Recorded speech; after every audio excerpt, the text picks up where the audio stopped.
So I think our children, they will, some of them, they've felt what is it to be in a bomb shelter, to be under occupation, to be somewhere in the basement with no food, with no water, with no light, with no phone connection. They couldn't tell if they're alive or not, and they are very scared, and they have this psychological trauma that I don't know how we will deal with it. It's the biggest problem, one of the biggest problems right now.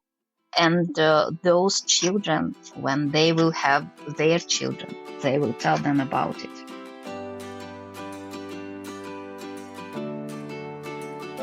Welcome to Deep Dive with me, Sean Fettig.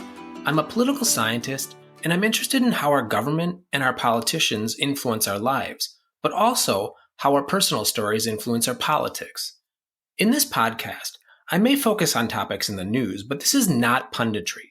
Instead, I dive deep into issues and stories with my guests, behind the headlines, beyond the basic narrative that is often crafted by the media and our politicians, to help us better understand each other and why we think and feel the ways we do.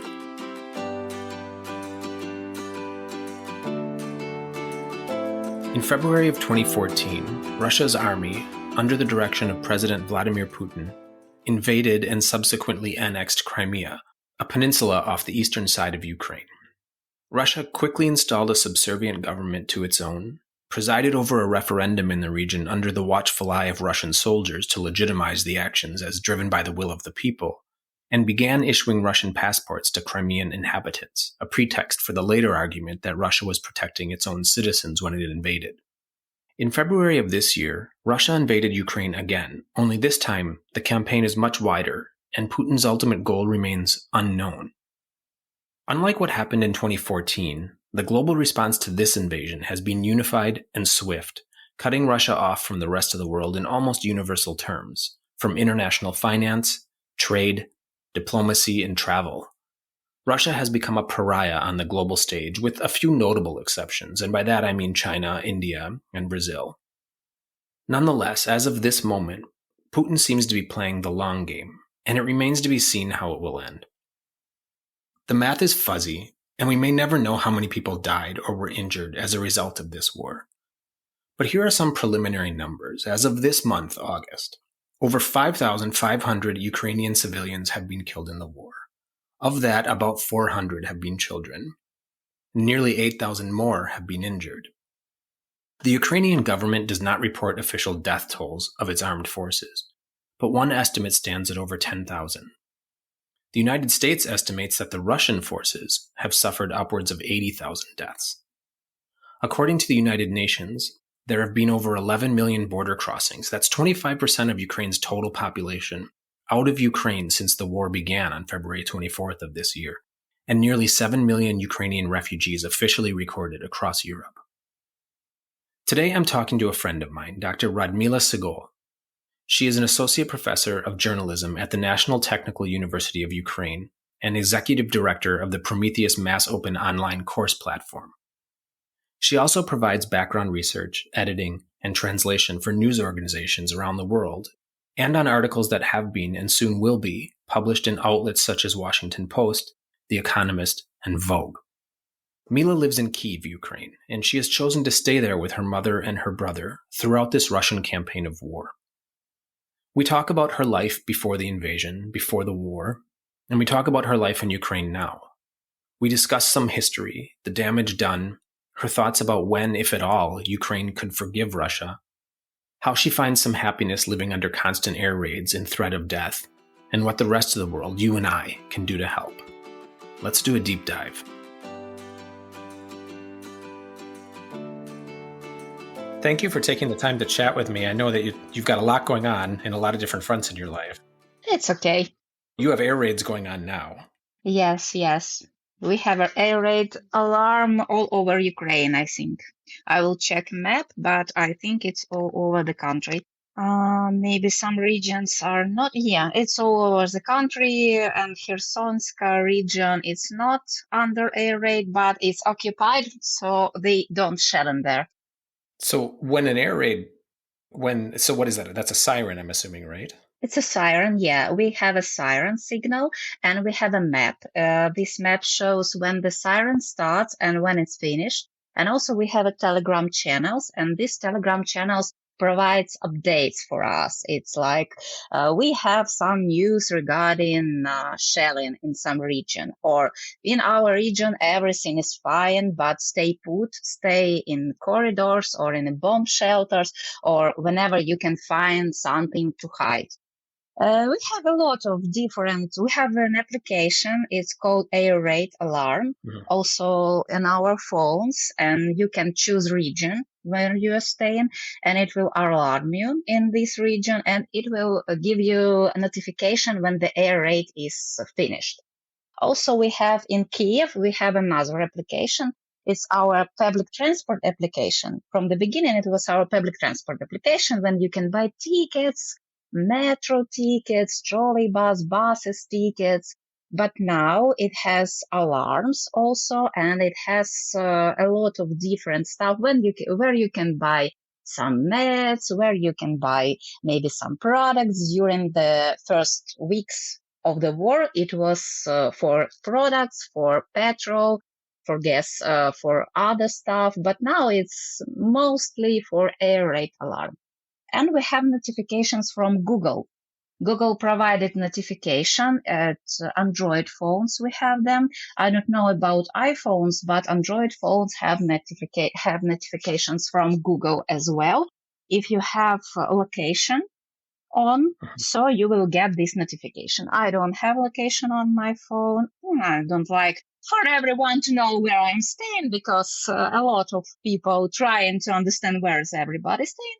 So it's off on my phone, but I have this application Air Raid Alarm from the team of our state. It's a state program. And I have this application Digital Kiev, we call it, Kyiv Цифровий in Ukrainian.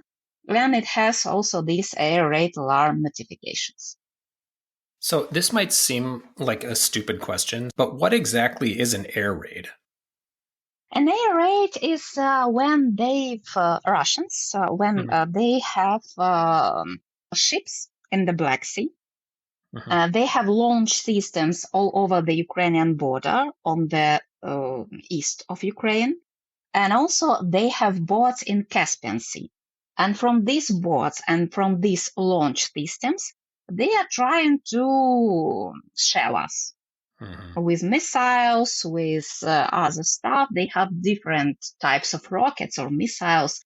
It's called Caliber, Iskander, and other ones. And when they are trying to put these rockets to our cities, to shell us, to bomb us, we have this air raid alarm system.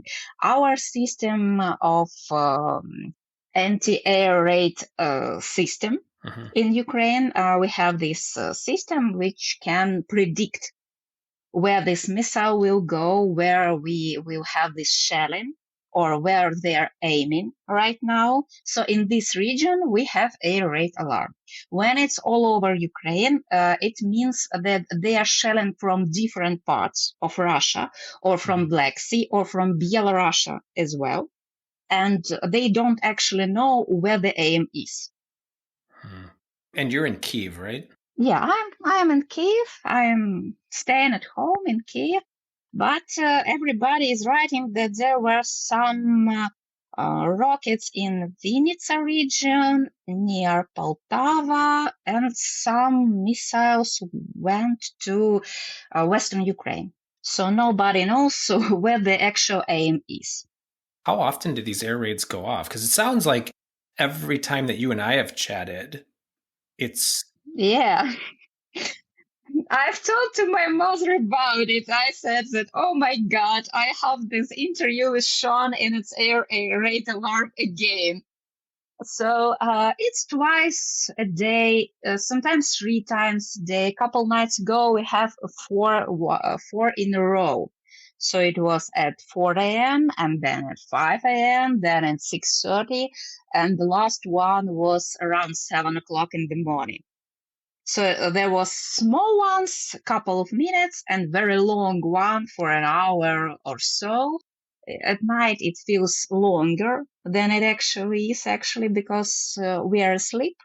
And then the signal goes off and we need to wake up, need to take our stuff and to go to the shelter or to go to the corridor and sit there. So twice, 3 times a week during the first part of the war, when Kiev was under a huge attack, when they could attack us with artillery, it was like 4 or 5 times a day, I think.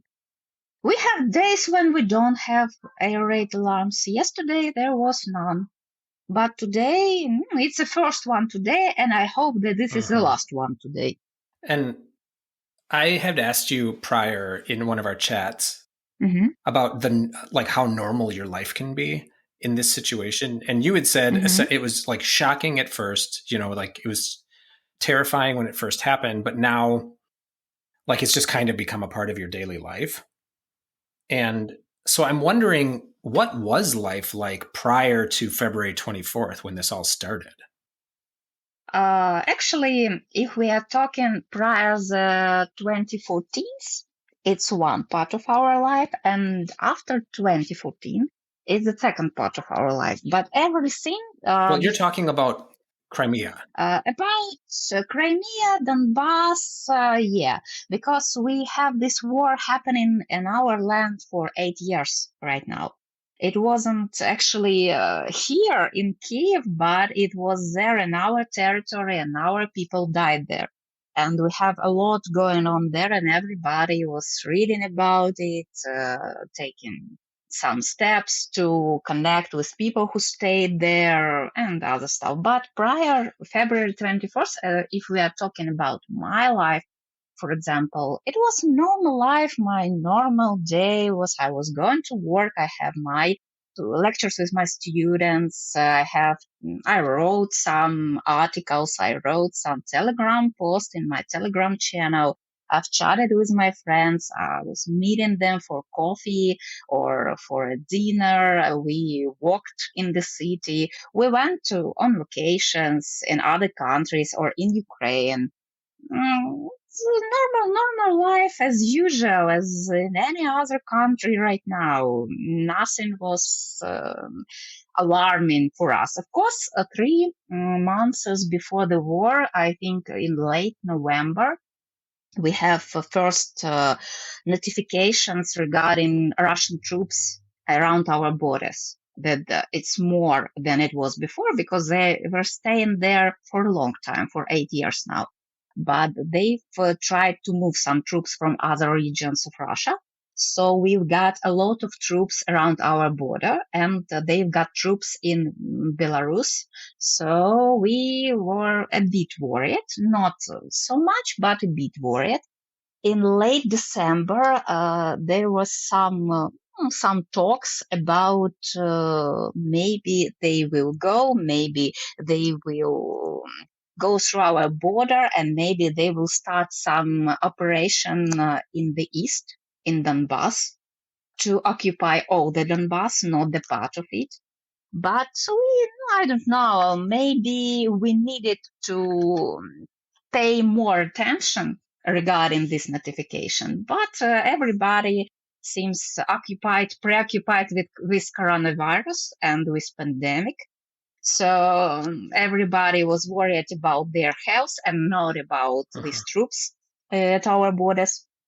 But in January, I think it was the first time when I felt that I need to do something. I need to prepare myself for this war. Maybe it will be war, and I need to think about it, because I am a person who needs to plan everything. I like to plan everything. I need to be prepared. So I've started talking about it to my friends, to my co-workers, to my mother, to my brother, but everybody seems, I can't say they not cared about it, but it wasn't a big problem for them. So I've tried to prepare something for myself and for my family. For example, in February, at the beginning of the February, when Pentagon says it's going to be on 16th of February, they will attack us on 16th of February. I've prepared all the documents. I've made copies of the documents. I've scanned them. I've put them on flash drives. I've put them in the vault in my Dropbox. So I've get an access to these documents whenever I go. I've prepared some stuff. I don't have this. I don't know how it calls in English. We have this bag with essential stuff. We call it in Ukrainian тревожный чемоданчик. It's something like a big bag, maybe suitcase. And in this suitcase, you need to have a lot of different stuff. We have instructions, which stuff we need to get. And we had this instruction prior the war. Everybody was talking how to put together this suitcase, what we need to put in there, how to make it not so heavy, because we need to go with water, we need to go with some food. So you don't know when you can have an access to food or water. So I've started to prepare this suitcase, but it was like, okay, when I will put something later, something like that. But documents were prepared and money.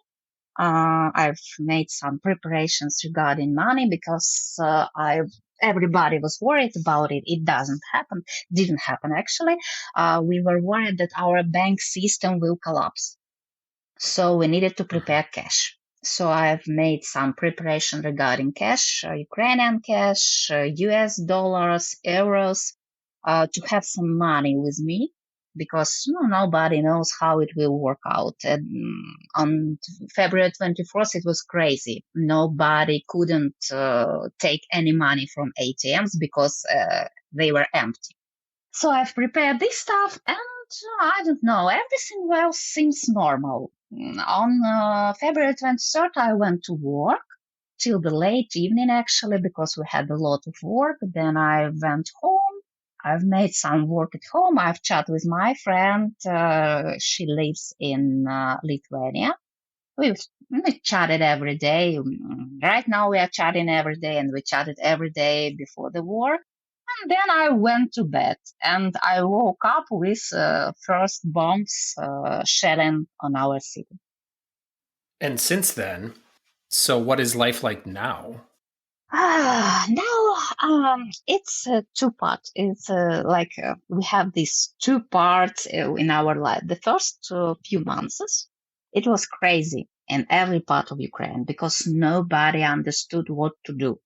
We didn't know how it will go, what we will do, where we will go. So everybody was shocked. There was a lot of panic. Military, they knew what to do. They were prepared for it. And normal people, they didn't know. Nobody told us what to do. We follow all these Telegram channels, all these YouTube channels, all these newspapers. Everybody was trying to reach some persons all over the Ukraine. We needed to move. We needed to move to someplace else, and every road was blocked because we had a lot of roadblocks, checkpoints. We have checkpoints where you need to show your documents, so you need to show your car, your personal essentials, maybe you have some weapon, maybe you are a person who's trying to make some terroristic attacks, so they've checked everybody. And since they've checked everybody, a lot of people stayed in these roadblocks. Traffic was it's a collapse. In the collapse because you needed to stay on the road for 10, 12 hours, sometimes 20 hours to go for, I don't know, for 200 or 300 kilometers. When I went to the Western Ukraine, it was on the 3rd of March. We actually drove for, I think, 12 hours in a row, and it was 275 kilometers. It wasn't very long road, actually. It's not all over Ukraine when you need to drive for 7 or 8 hours at normal times. So everything was crazy in all parts of Ukraine. Everybody was scared. We didn't know what to do. But since then, I think after 2 months or so, when Kiev outskirts were deoccupied, and they've left this part of Ukraine. They went out from Kiev and from Chernihiv. It became easier for us. We go back home. Some people go back home. Some people stayed here. Actually, through all this time, 2 million stayed at Kiev, I think 2.5 maybe, through the shelling, through all these scary times, let's call it so. Right now, it's not normal. I can tell that this is normal because every air raid alarm can finish with shelling in our city, with bombing, with destruction, and we don't know where they will bomb. That is why we need to be very cautious because it's not okay for us to go for a long walk, for example, because I don't know when the air raid alarm will start. I can't go for a long walk for 2 or 3 hours out of my house or out of the place where I can hide. I need to have documents with me always. I need to have maybe some power bank with me because I don't know when can I charge my phone for the next time. We have some shortage with products. Some products in Kiev, it's not actually we have everything actually in Kiev, but in other cities, they have some shortage with products, with some stuff, some chemicals for a kitchen or for cleaning, for something like that, because it was imported in Ukraine. And since our sea connections are closed right now, they can import a lot of stuff to Ukraine. So we have this problem. We have some problems with prices, of course. A lot of people lost their jobs because their enterprises were closed, some firms were closed, some other stuff changed for them, and they have an opportunity to work right now because they have no job, actually, and it's very, very frustrating for them.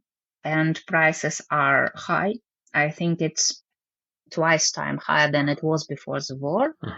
And we don't have opportunity to buy currency because it will be hard on our economics right now if people will try to change the hryvnias for dollars, euros, and maybe pounds, because everybody is understanding that hryvnia is not very strong right now, and they want to buy some currency.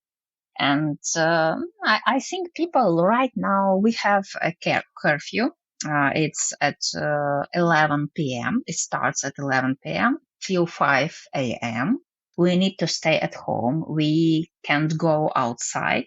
We need a permission to go outside. And the only way we have an opportunity to go outside and during the curfew, it's when we have air raid alarm and we need to go to a bomb shelter.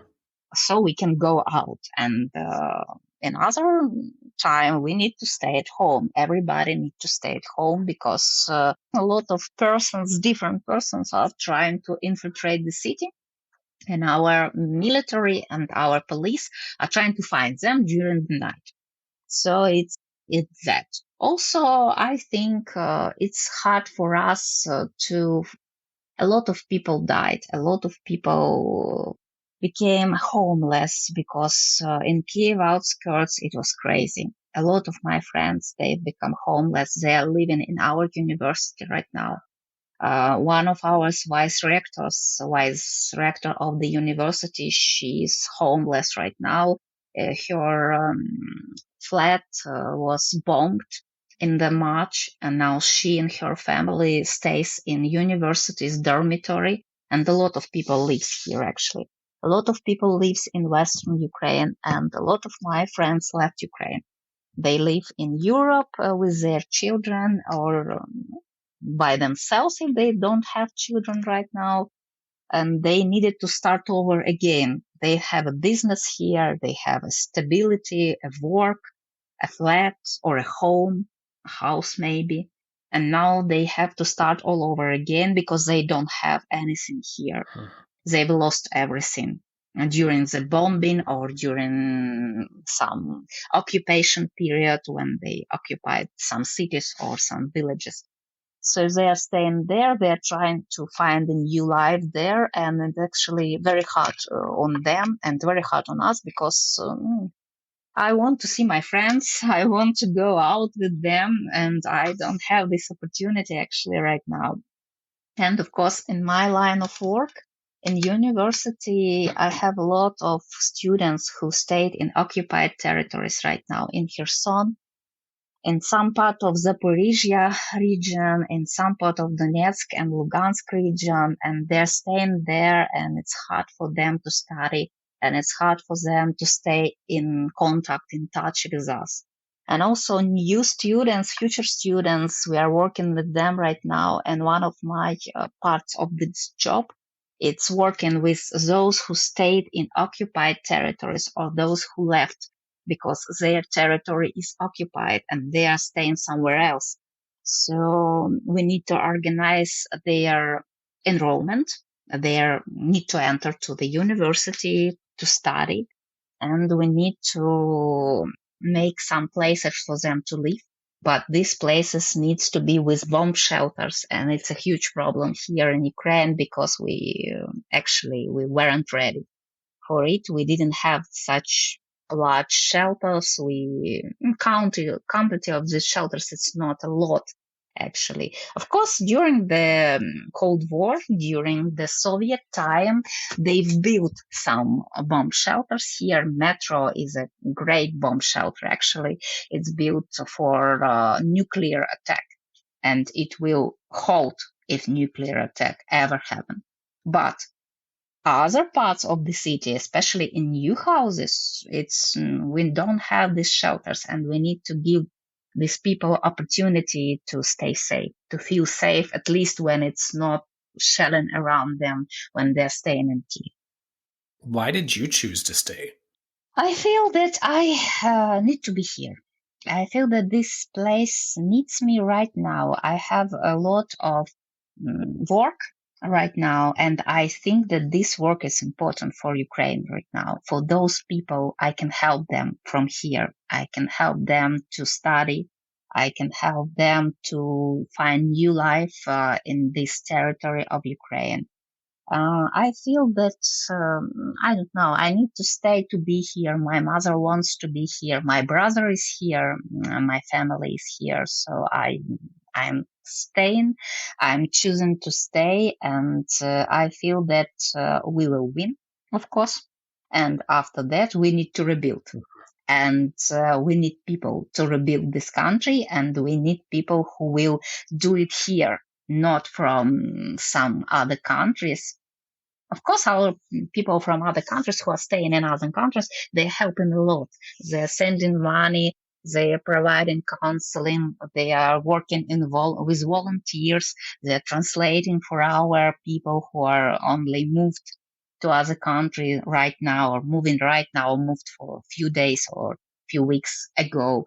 But I feel that I need to stay, I need to be here, I need to be with my family, and all of my colleagues at the university, I mean, they've all stayed.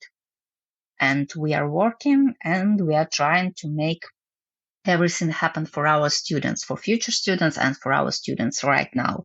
At least in my department in the university, everybody is in Ukraine. And in my commission for entering committee, admission committee, let's call it so, also all of my colleagues, they are all stayed in Ukraine. So I know in the United States, and I can only really speak for our policy, there is a debate here as to how can we help Ukraine and what are things that we can be doing, how much will we invest, and in what ways. And I'm wondering, do you feel like the rest of the world is doing enough for Ukraine? We are actually very grateful for everything that the rest of the world is doing for us, especially United States, because we feel that support. We feel that we have money. We have a lot of weapons. And the main thing we need right now, our military need weapons, because our arms, our weapons, they are very old. They're Soviet, and we didn't have a lot going on in this field during these independence years, and we need heavy weapons. We need heavy weapons because Russians have them. And they are shelling us with rockets we don't have. And they are trying to go with a lot of troops here, and we have people, but we don't have weapons. And that's the main thing we need right now. But after that, after we will win, or maybe even right now, we need to rebuild. So we need some, not only money, we need some decisions, maybe some solutions, let's call it so. I think it's a better word here, how to rebuild, how make it possible faster, how to build new houses faster, how to make our people live in these houses, how to provide them with heating, how to provide them with water, with food, what we need to do to reintroduce them to our territory, how we can demine our territory is one of the biggest problems, because a lot of our fields were mined, and we are an agricultural country actually, and we are growing a lot, and we need our fields, and they are mined right now, and we need to demine them. So we need help with all of this stuff. And I think if the world will help us, we will do it in very fast, because we are very motivated. And I think nobody actually believed that we will be so motivated before the war. And right now, everybody is sometimes surprised. Sometimes maybe even, I don't know, they don't understand how we do it and why we are not I don't know, not said that, okay, take our land and do with it everything you want, because you are a very big country and we have nothing to fight you. But we are actually fighting. And I think it was a big surprise for everybody.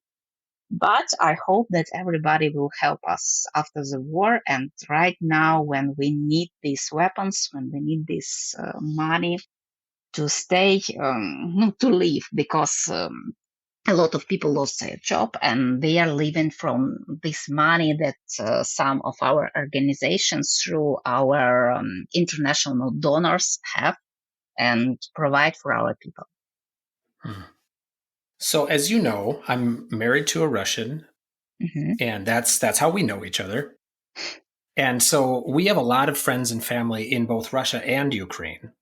It's interesting to talk to, folks that we know in Russia, because their perception, given the access that they have to the news that they have in Russia, of what's happening in Ukraine is very different than what is actually happening. And one of the things that, to, I think, Americans sounds really bizarre is this argument that, Russia is denazifying Ukraine. Mm-hmm. It's hard to take that seriously.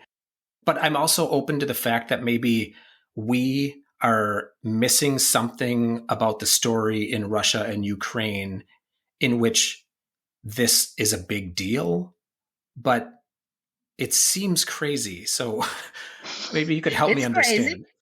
It's crazy, but I'll try actually, because it's really crazy.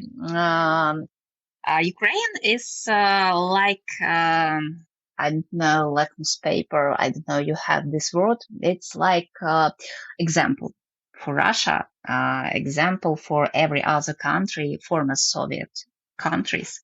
Because if Ukraine will be a successful country, great country, then Russia, it's not so great.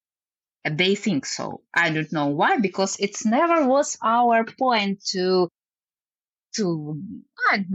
tell them you are not great, we are great, we are the greatest one, and you are in the second place. No, we are always was like we want to live by ourselves. We want to grow our food.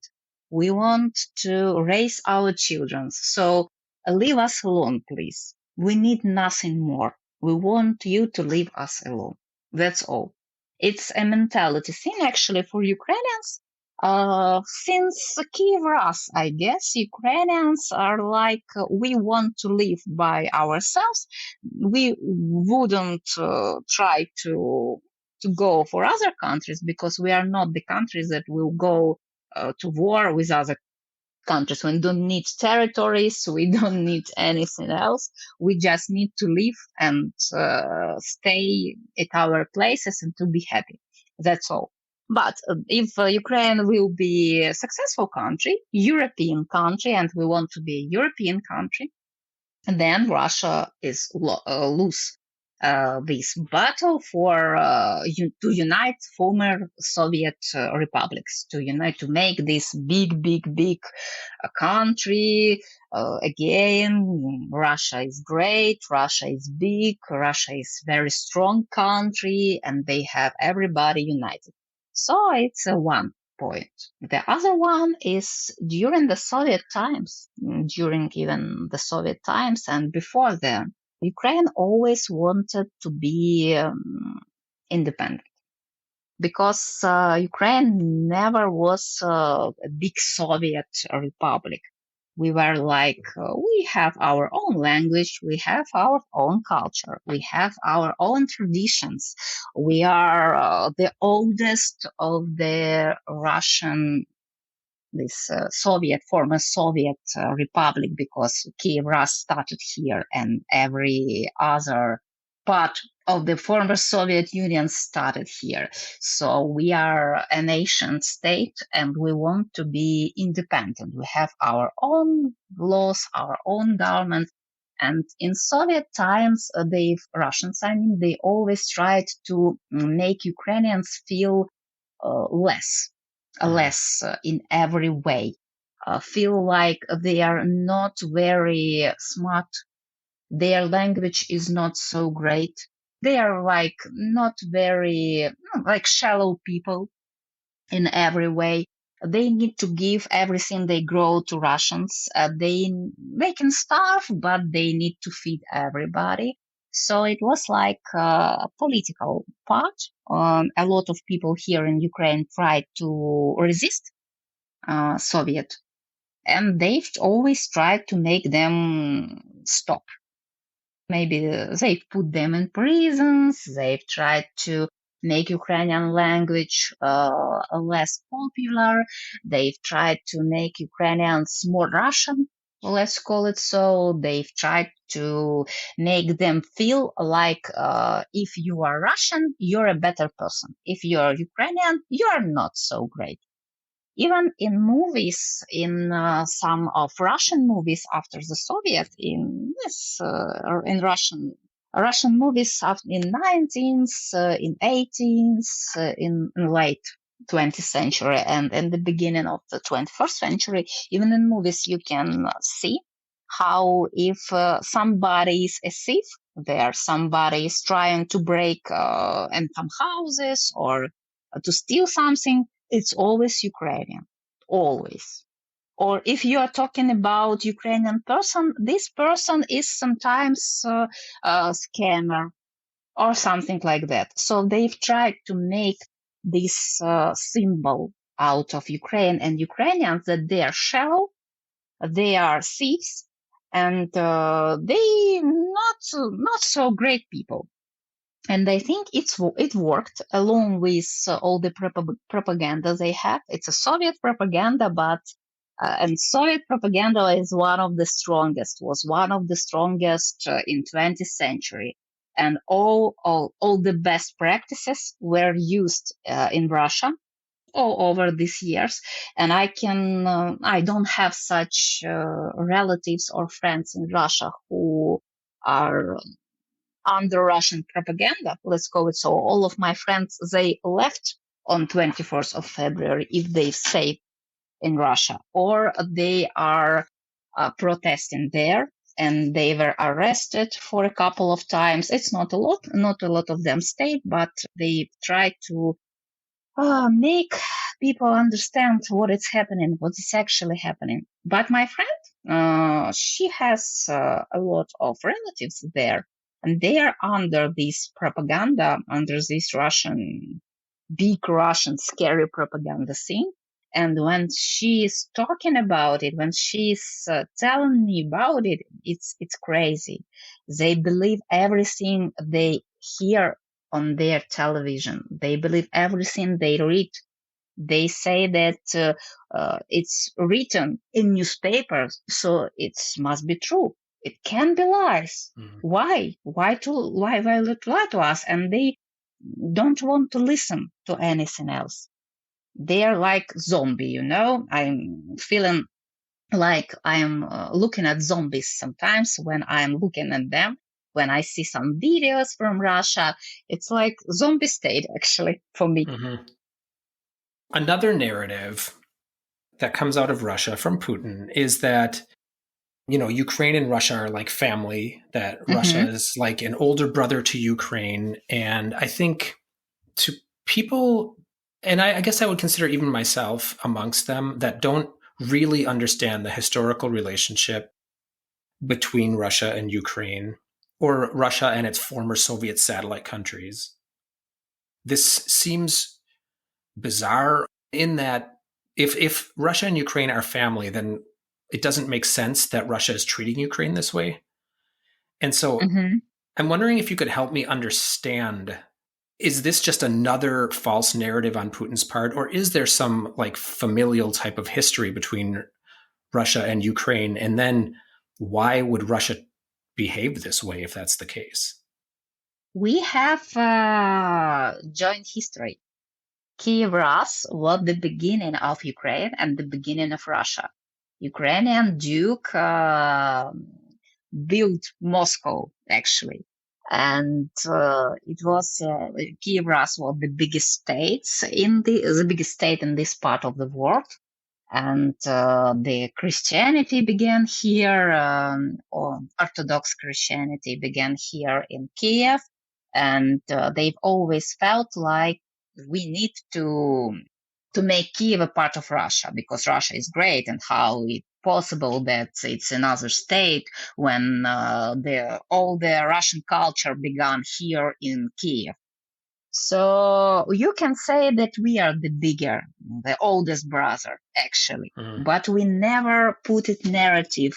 It wasn't our narrative. We never said it so, because it's not our state. We don't want them to be our state. We never thought, okay, they've have a beginning here with us, but they've became another state. Why not? Belarus as well became another state, and they've also started here, as a lot of former Soviet republics. But in Soviet Union, Russia was always the biggest country, the most important country. It was a political part of the Soviet machine, let's call it so, because in Soviet Union, Russian was the greatest, the biggest, the most wealthy, the most intelligent part of this union. So everybody was told that you need to be to feel like Russia is your bigger brother, is the oldest one here.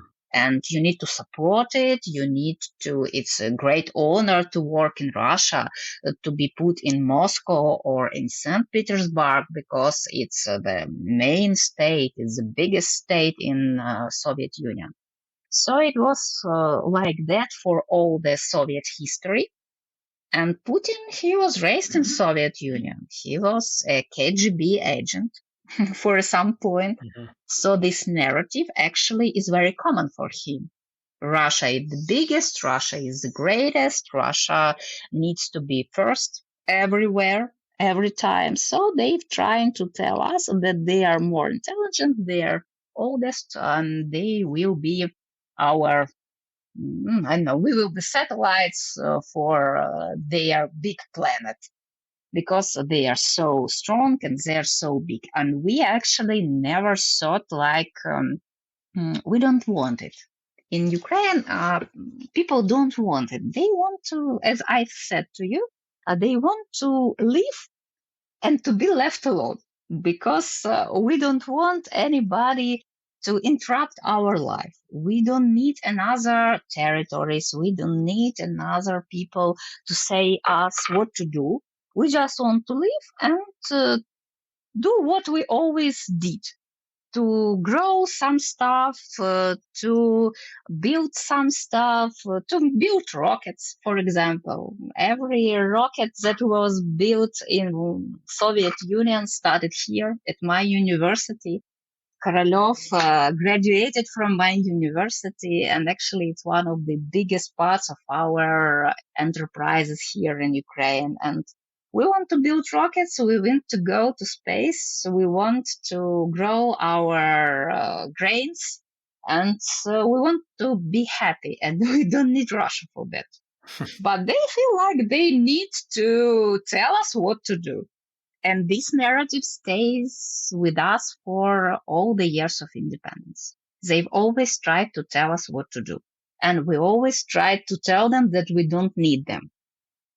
Given, Russian aggression and its war crimes associated with it and how vicious Russia is being in Ukraine, can you even imagine or envision a time in which Ukraine and Russia are peaceful neighbors? Not in this century. I think that's a long time. That's like 80 years is what you're saying at minimum. Yes, because our children, they felt it. They know it, and they will tell their children. It's like after the Second World War, when actually the father of my grandfather, my mother's father, he was fighting since the first day of the war until the last day. And he always spoke about Nazi, about Germans, with some not very, with strong words. Mm-hmm. And I think my mother always felt the same because she was raised like that. And my father as well, because his father died at the war. So I think our children, they will, some of them, they felt what is it to be in a bomb shelter, to be under occupation, to be somewhere in the basement with no food, with no water, with no light, with no phone connection. They couldn't tell if they're alive or not. And they are very scared, and they have this psychological trauma that I don't know how we will deal with it. It's the biggest problem, one of the biggest problems right now. And those children, when they will have their children, they will tell them about it. And I think that I don't know how much time need to pass for us to forget about that, to try to, to live peacefully. Right now, I don't think it's possible during my life. I don't think it's possible during my students' life. And I think not in this century, actually, because it's a huge trauma for everybody. It's a huge pain. They've killed almost 400 of our children. These children, they do nothing. They didn't do anything to them. And they've managed to kill them. And they are not soldiers. They are just children. And it's unbelievable. It's unimaginable for us. And when you are trying to think maybe someday we'll live peacefully near each other, you just remember about these children, about all this scary stuff they did in Bucha, in Irpin, in Borodyanka, and you are not actually really understand how to live with them peacefully. You mentioned this a little bit earlier, but I'm wondering, you have Russian friends. Mm-hmm. And I'm wondering if this whole situation has created some conflict between you and some of your friends, and how you navigate that. No, I don't have such friends, actually. Oh, really? Of all of my, I think I'm a lucky person here, because of all of my Russian friends, they've left Russia earlier, before the war, maybe over the 10 years ago, some of them 5 years, 6 years ago, and some of them left Russia on the 24th of February with their families to Turkey, to Georgia, to some states where they can be, because Russian, they're forbidden to go somewhere, some places, some countries, but they've actually left for Turkey. So Turkey or Georgia, it's the most reliable countries for them right now, I think. And I don't have friends that actually aren't supporting us. All of my friends who stayed in Russia, they're supporting us and they are going to the protest. It's not a lot. Actually, it's maybe 4 or 5 persons, because all other my old friends, they already left, and I don't have family in Russia. Actually, a lot of people here in Ukraine, they have family in Russia, and it's created a lot of conflicts, because their family, they are under Putin's propaganda, and they don't feel like it's something big happening here. It's special operation. And why are you resisting? You don't need to resist. You need to stay put, and you need to wait. We will save you, of course. And it's great conflict. And actually, we have a friend. She lives in Ukraine, I think, for 20 years or so. She was born in Ukraine, but she lived in Russia, in Siberia, because her parents worked at the plant, at the gas plant. And she lived in Siberia for the first part of her life, till her 20s, I think 18 or 20 years old she was when she left for Kiev. And she is living here, but she has classmates there in Siberia, and she is staying in touch with them. And she said that in her class, from 25 or 30 persons, only one supports Ukraine. Only one tries to give these other people in their chat an actual understanding of the situation. And all of them are intelligent people, actually. They have a higher education. They know English or French or German. They can read another publications. They have internet, and they know how to use VPN if they want to go out of Russian internet. So, and they believe in everything that is published in Russia. And she's trying, my friend who lives here, she's trying to talk to them. She's trying to tell them, you know me for a long time, since childhood. We've talked every day. For these 20 years, we haven't seen each other. We talked in messengers, and you don't believe me. Why you don't believe me? And she spent a lot of hours speaking to them. And all of my friends, they are trying to write to me, friends in Russia, I mean, they are trying to write to me under VPN, because it's forbidden for them, and they're trying to get to know how we are doing, what is the situation here, what they can do for people who were abducted and staying in Russia right now, who were moved to Russia forcefully. Some of my friends are helping these people who are moved there forcefully, and it's very I think it's not safe for my friends as well, because they are under eye of the big brother. Police is in contact with them very often. One of my friends in Taganrog, she is like, I don't know, her friend is a police officer, because she is talking to him sometimes every night or every day, because she's protesting, and he knows that she's protesting, and he's always waiting for her near her apartment to tell her that she needs to go to the station, to the police station, to make a statement and something like that.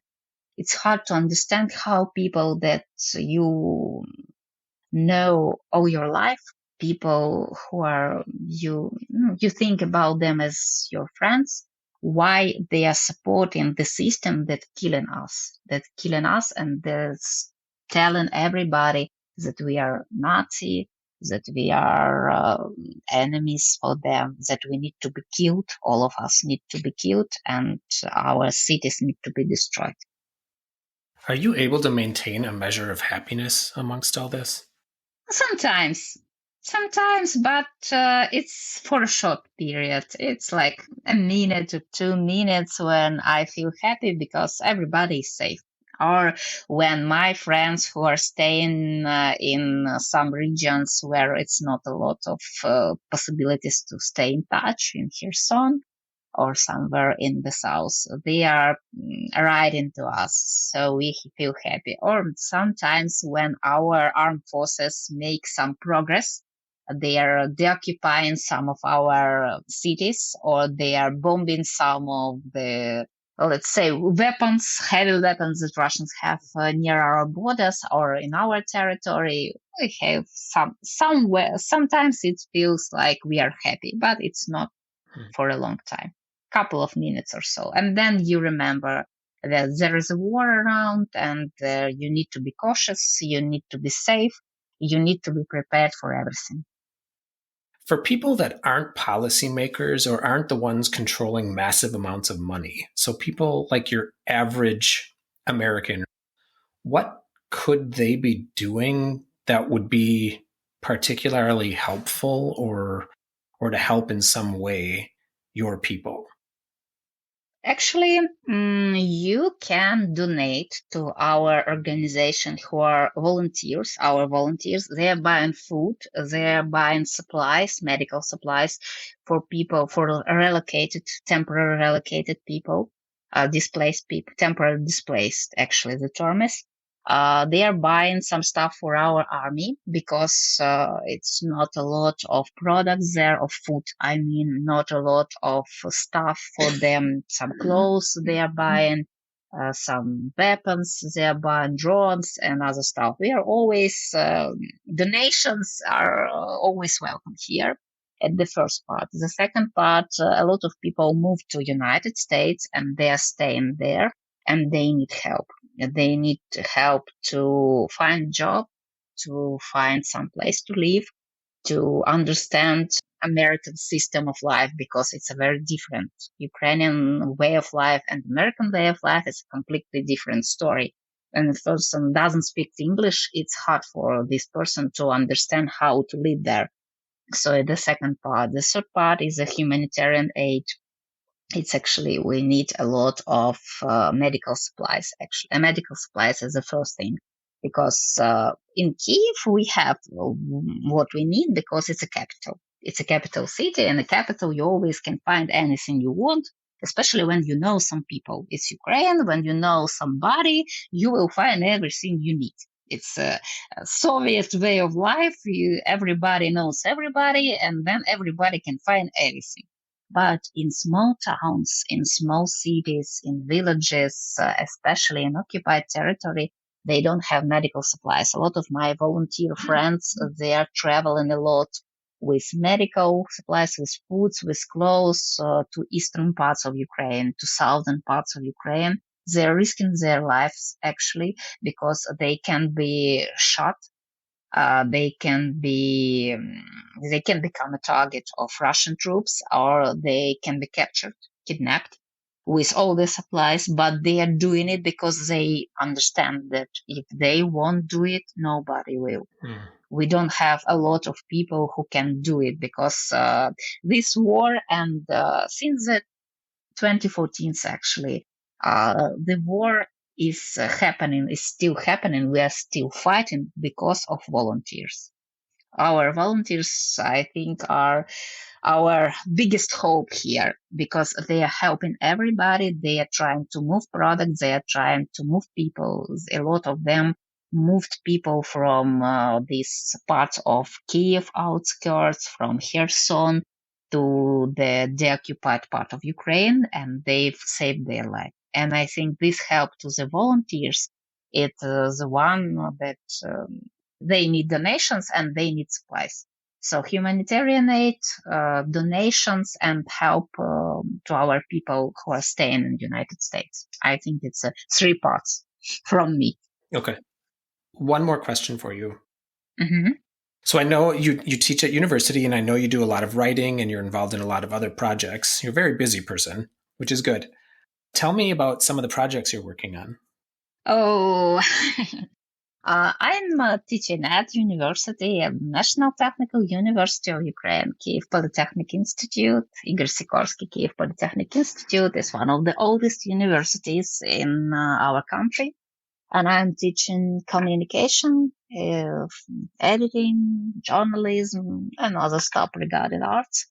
So there is it. And also I am editor-in-chief for our biggest MOOC platform, Massive Open Online Courses platform, with over 2 million people participating and over 2 million users studying with our programs, with our courses. We have over 250 courses right now on our platform.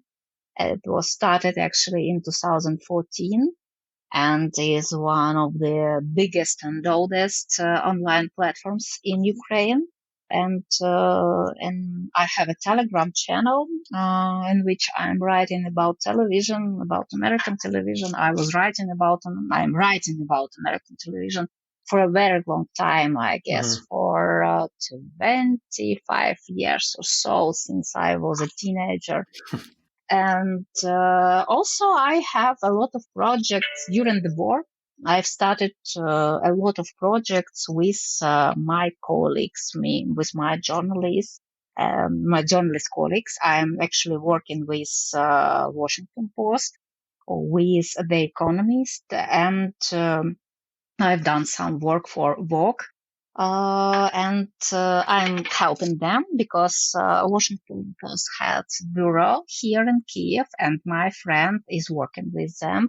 He is a correspondent with them, and I am helping them to understand backgrounds sometimes with transcriptions, with translations, because they don't speak actually Russian or Ukrainian, or they speak some of it, but they need to have it translation to English for their work. The Economist as well, they need some translations sometimes, and they need some transcriptions and some background research I'm doing for them. So it's a lot of work, because I think it's one of the parts of the job that I didn't do for a long time, actually. It's real journalism. I think last time I worked as a real journalist, it was in 2011, 2012, somewhere there, 10 years ago or so, because I'm doing a lot of teaching, and I'm doing a lot of digitalization for education in the main field of my work right now. But the war brought me again to the journalism, to this crazy job, actually, because journalism is a crazy job, and research, deadlines, a lot's going on, a lot of interviews at the same time with different persons. Here it's military persons, or maybe it's some volunteers, or maybe it's just I don't know, some persons who were included in our research, or maybe it's a person who left Bucha, or maybe it's a person who is organized field kitchen in some place. So it's actually very interesting, and I feel like I am making some, I don't know, some effort to stay sane because of this job, because it gives me an understanding of what's going on around me, of how many people included in this process, how many people are doing something to make our life easier, to change it a bit, to make us happier, maybe to bring something to us. So I think it's one of the greatest things that happened during the war, actually. Because before the war, I didn't work with reporting journalism. I worked with other stuff, but not with reporting. With all that's going on, Mila, thank you. I really appreciate you taking the time to talk with me. Thank you. Stay safe. Thank you.